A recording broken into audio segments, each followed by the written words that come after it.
Bonjour à tous et bienvenue. En fait, on voudrait faire une petite série de vidéos pour cet été. On va appeler ça les tubes de l'été d'Explorescence. Baptiste il va chanter et danser C'est à ça. la fin, ça sera la dernière. Non, en fait, on aime de plus en plus le format vidéo. Et du coup, pour cet été, on s'est dit qu'on allait tourner 8 vidéos sur différents sujets qu'on a choisis, qu'on a un petit peu pris aussi en fonction des questions qu'on avait régulièrement et tout ça. Donc là, c'est la première qu'on fait et on est super heureux d'être avec vous. Ouais, vous êtes pas mal à nous poser des questions, soit par message privé sur Facebook, par mail, ou dans la communauté Explorescence, des personnes qui ont participé au workshop. Et du coup, il y a des questions qui reviennent, ou même sur les workshops. Et du coup, on s'est dit que ce serait intéressant de les traiter en vidéo et de vous donner notre point de vue. Et voilà, comme ça, après, on peut éventuellement en débattre. Si vous aussi vous avez votre avis, vous pourrez laisser des commentaires et tout ça, quoi. Donc c'est des espèces d'articles vidéo en fait. Ouais. Donc on espère que le format va vous plaire, mais on en a déjà fait un petit peu, on a eu des super retours à chaque fois, donc on y croit à fond à ce format-là. C'est ça. Donc le premier sujet, première vidéo, on attaque fort, du coup, tu te dis. Ouais, c'est comment éviter les clients chiants. Donc on a eu plusieurs fois cette question. Ouais. En fait on a une communauté une communauté Explorescence avec les gens qui ont fait nos formations. Et du coup on avait un peu demandé quels sujets ils aimeraient qu'on aborde, et c'est une question qui est revenue plusieurs fois. Donc du coup on s'est dit qu'on allait commencer par ça. C'est ça. Et ça découlait, c'était l'idée de base, comment éviter les clients chiants de manière générale. Et du coup, comment aussi ne pas se laisser envahir par eux, pas se laisser envahir par leurs demandes, qui peuvent être un peu trop insistantes, des choses comme ça. Donc du coup, nous, ça nous est arrivé quelques fois. C'est assez rare, en fait, là, ça arrive, enfin, personnellement, mais toi, je pense que c'est pareil, ça nous arrive plus vraiment. Et du coup, on voulait vous expliquer un petit peu pourquoi ça pouvait arriver, d'après nous. Après, c'est toujours notre avis. Et du coup, ce qui est possible peut-être de modifier pour que ça arrive plus ou moins souvent, du coup. Tu commences ? Le premier point, c'est qu'on pense qu'on est à l'origine de tout en fait. Donc, c'est ta faute en fait. Tu es à l'origine de tout ce qui peut se passer. C'est une phrase qui peut paraître un peu dure comme ça, mais du coup, d'un autre côté, c'est super libérateur parce que ça veut dire qu'on a la possibilité de faire changer les choses, donc je trouve ça plutôt chouette. Et très souvent, en fait, quand il y a des relations compliquées, des conflits, tout ça, on a très souvent une très grande part de responsabilité. Et moi, je considère en tant que professionnel qu'on doit prendre toute la part de responsabilité et qu'on n'a pas. On est forcément à la base du truc, je pense. Je vais prendre un exemple simple d'une personne que je connais très bien. Dans son travail, donc, elle s'occupe des clients au téléphone, donc commercial. Elle va vendre les clients. Elle les vend pas cher. Ouais, c'est ça, elle vend les clients pas cher. Non, elle va s'occuper des ventes, elle va s'occuper du suivi client, tout ça. Elles sont plusieurs à faire ça, et toutes ses collègues ont toujours des clients très chiants, et elle, ça lui arrive jamais en fait. Et des fois, elle récupère même des clients chiants de ses collègues, et avec elle, ça se passe toujours hyper bien. En fait, c'est l'idée de dire que forcément, elle est forcément elle à l'origine de ce qui se passe. Elle est très souriante, elle est très enjouée tout le temps, et du coup, même une personne qui va arriver avec les poings un peu serrés, tout ça, elle va réussir à dénouer le truc et à faire que ça se passe bien. Là où ses collègues vont être plus dans le conflit, et du coup, ça va moins bien marcher. C'est toujours l'effet miroir en fait. Hein. Oui, ça c'est oui, vraiment. beaucoup, oui. En fait, tu reçois que ce que tu donnes finalement. Donc si tu es dans une dynamique plutôt positive, hyper ouverte, tout ça, forcément tu as plus de chances de recevoir ça. Et inversement, c'est dans une dynamique plutôt fermée ou plutôt aigrie, où tu juges à l'avance, du coup tu as plus de chances de recevoir ça aussi. D'ailleurs, il y a un point, c'était justement ne pas juger à l'avance. Et du coup, faire attention au regard qu'on porte aux autres. Parce que si dès le départ, en fait, les clients, tu te dis, ils vont être chiants, du coup, il y a de fortes chances que dans ta tête, tu mettes en place une stratégie ou quelque chose dans ta communication qui se ressente, parce que tu le penses vraiment, et du coup, forcément, ils vont le ressentir aussi. Donc, ils vont pas se dire qu'ils sont forcément chiants, mais du coup, tu vas commencer à pinailler sur des petits trucs, tu vas commencer à te poser des questions que tu ne te serais pas posées en temps normal avec des clients avec qui tu dis, c'est chouette et tout. Donc, c'est hyper important, dans cette idée d'être à l'origine de tout, de pas juger à l'avance et de mettre aussi en place ce qu'il faut pour avoir l'esprit ouvert et que pendant le rendez-vous par exemple, pendant la séance ou peu importe le moment, tu sois assez libre et tu te dises je les juge pas, peut-être qu'ils sont énervés parce qu'ils ont eu un problème ce matin ou peu importe, et du coup ça va complètement changer ta façon de penser, ta façon de faire, et il y a plus de chances que les clients soient bien avec toi en fait finalement. Oui, je pense. Complètement. L'autre point qui est important pour nous, c'est la notion de plaisir. C'est vraiment essentiel en fait de se faire plaisir dans tout ce que tu fais, dans tout ce que tu proposes. C'est bien, on arrive bien à tutoyer. Hein. Ouais, c'est content. En fait, on voulait te tutoyer. Du coup, pour faire un petit peu comme si tu étais en face, parce que c'est ce qu'on aime dans les formations et quand aux conférences à PEPS ou quand on se rencontre. Du coup, c'est vraiment cette proximité. Donc, dis-nous si si ça te plaît ou si ça te gêne. Mais nous, ça nous plaît. Donc, on risque de pas changer de toute façon. Super. Tu me donnes notre avis, Non, mais c'est ton avis, intéressant. mais en fait, on s'en fout. Non, c'est pas vrai. Donc du coup, notre idée c'est de se faire plaisir dans tout ce qu'on fait. Donc ne proposer que ce qu'on aime faire. Un exemple tout bête, mais si tu fais du studio que t'aimes pas ça, ne pas en faire, tout simplement. Ne pas en faire juste parce que ça rapporte de l'argent ou pour une mauvaise raison en fait. Si tu fais du studio, c'est parce que t'aimes vraiment ça et du coup si t'aimes vraiment ça, tu le feras bien. Et ne pas faire les choses quand on les sent pas. C'est le meilleur moyen de se planter en fait. Si t'as en face de toi des clients que tu sens pas ou dès le premier rendez-vous tu sens que ça accroche, qu'il y a un truc qui fait pas. Si tu y vas quand même, il y a de fortes chances qu'il y ait un moment où ça coince parce que c'est ce que disait Jérémy sur le fait de ne pas juger tout ça, tu vas créer quelque chose de négatif. La communication elle est à 95% non verbale, donc même si tu dis rien, en fait, les gens ils vont le sentir. Et il y a un moment où ça va coincer. Donc voilà, il faut vraiment s'écouter, écouter son intuition et faire vraiment ce qu'on aime. C'est essentiel. Oui, ça c'est hyper important. Hier, j'avais un rendez-vous mariage. Et en fait, ils ont dit un truc super chouette à la fin. Ils m'ont dit tous les deux, le couple. C'est génial parce que quand t'en parles, on voit que t'es passionné par ça, que tu t'en parles librement et ça donne envie. Et du coup, je pense que c'est compliqué de parler de quelque chose qui nous passionne pas, qui nous fait pas vibrer, pour laquelle on se lève tous les matins sans être à fond. Et du coup, rien que ça change tout. Donc, juste se faire plaisir dans la communication, on passe un message qui est complètement différent. Et du coup, je pense que ça permet vraiment d'éviter les personnes qui vont être chiantes parce qu'on va faire quelque chose qui nous plaît pas. On va tomber sur des personnes du coup qui vont peut-être le sentir, qui vont avoir des attentes en fait auxquelles on peut pas répondre parce que du coup c'est quelque chose qui nous parle pas et du coup c'est un cercle un peu vicieux qui peut se mettre en place quoi. C'est toujours pareil en fait, le négatif va attirer le négatif, donc si vous faites quelque chose de chiant, vous allez attirer quelque chose de chiant. C'est ça. C'est normal. Du coup, il y a un quatrième point, c'est se demander qu'est-ce qu'on a mal fait et quelle est notre part de responsabilité. Ça, c'est hyper important en fait, parce que souvent on a tendance à se dire que bon, ben, ils sont chiants, c'est leur faute, ils sont cons, ils sont tout ce qu'on veut.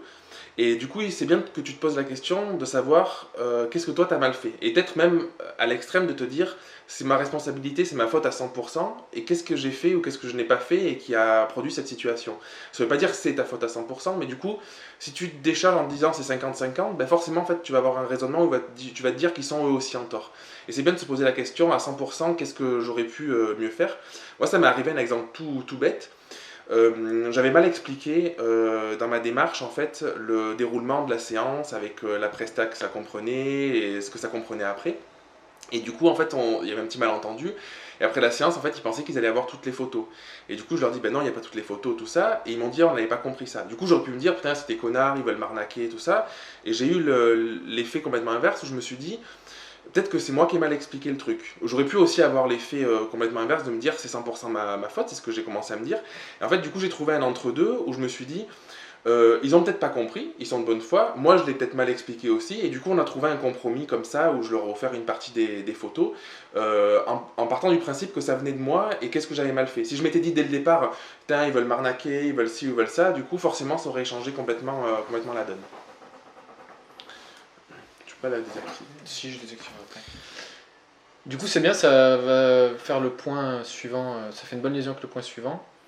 Donc, c'est l'idée de ne pas être accessible au niveau des tarifs. Avoir des tarifs suffisamment élevés en fait, pour vous permettre de vous faire plaisir, toujours pareil, et d'accepter entre guillemets des demandes qui peuvent sortir un peu du cadre habituel.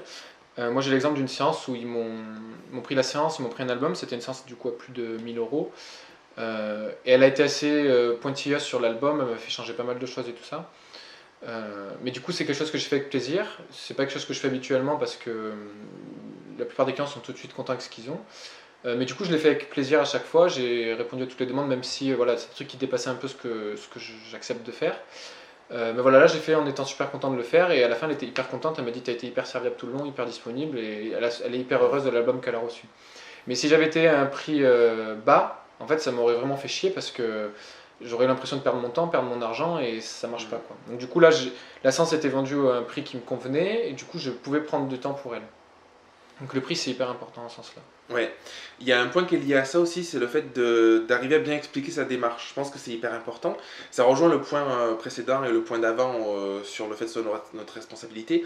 En fait, bien expliquer sa démarche, bien expliquer sa plaquette, en fait, c'est la meilleure solution pour créer un dialogue. En fait, parce que souvent, les clients chiants, ils viennent, enfin, c'est ce qu'on a remarqué, en tout cas, c'est l'impression que j'ai moi, d'un manque de dialogue en fait. Où on se pose des questions et finalement, il suffit de demander aux gens et ils vont nous répondre et en dialoguant, ça se passe tout de suite beaucoup mieux. Et du coup, si on n'a pas assez expliqué, si on n'a pas assez communiqué avec eux sur la démarche ou tout ce qu'on fait, forcément, ils ont des questions qui restent en suspens et forcément, du coup, ils risquent d'être déçus. Et du coup, en fait, sur un petit malentendu comme ça peut créer une petite situation de conflit qui n'aurait pas eu lieu si, tout simplement, si on avait bien expliqué la démarche, qu'est-ce que ça comprend, quelle est notre vision de la photo aussi. C'est important aussi de dire, si vous passez votre temps à dire je peux tout faire, forcément il ne faut pas s'étonner que les gens demandent plein de trucs. Alors si tu dis, ben moi je fais pas ça parce que ça me parle pas, j'arrive pas à faire. Moi j'ai eu le cas sur une séance grossesse, la maman me dit, ben moi j'aimerais bien avoir une photo en cœur, machin. Je lui dis franchement je le fais pas parce que je trouve ça pas beau. Et du coup, forcément, je lui dis, moi, j'arriverai pas à faire une photo esthétique avec ça. On a discuté et tout ça. Elle a compris. Elle m'a dit, bah, c'est pas un problème et tout. C'est toi le professionnel. C'est toi qui sais ce qui rend pas. Mais du coup, c'est parce que je l'ai dit. Alors, si je dis, bah, je lui fais pour le faire plaisir et après ça rend pas, ou c'est moche, ou je le fais pas avec plaisir, forcément, peut-être qu'elle peut être déçue parce que la photo, c'est pas dans ses attentes. Et elle va pas avoir le travail que tu proposes sur ton site et tout ça, quoi. Ça me fait rire, parce que du coup, ça me pense un truc que j'avais complètement oublié. Une fois, j'ai fait une séance nouveau-né.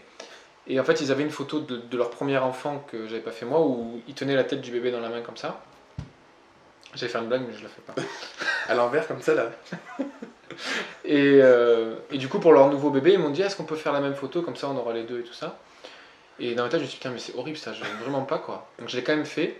Je leur ai rendu la séance. Au final, ils ont pris un album et ils ont mis toutes les photos dans l'album sauf celle-là en fait. Parce qu'elle était juste horrible, en fait, ça correspondait pas du tout à ce que je sais faire. Et du coup, c'est typiquement un truc où il n'y avait pas besoin que je le fasse pour le coup. Du coup, c'est hyper important. Ouais. Donc c'est l'idée d'être bien aligné en fait. Vous bien aligné avec ce que vous faites, c'est toujours l'idée qu'on disait au début de se faire plaisir, savoir ce que vous voulez et bien l'expliquer pour que les gens n'aient pas d'attente qui soit à côté de ce que vous proposez. C'est ça, c'est hyper important. Et le dernier point. Ne pas faire d'offres. Ouais, ça c'est on est intransigeant avec ça. Non, c'est en hyper... fait, on a expérimenté tous les deux ouais.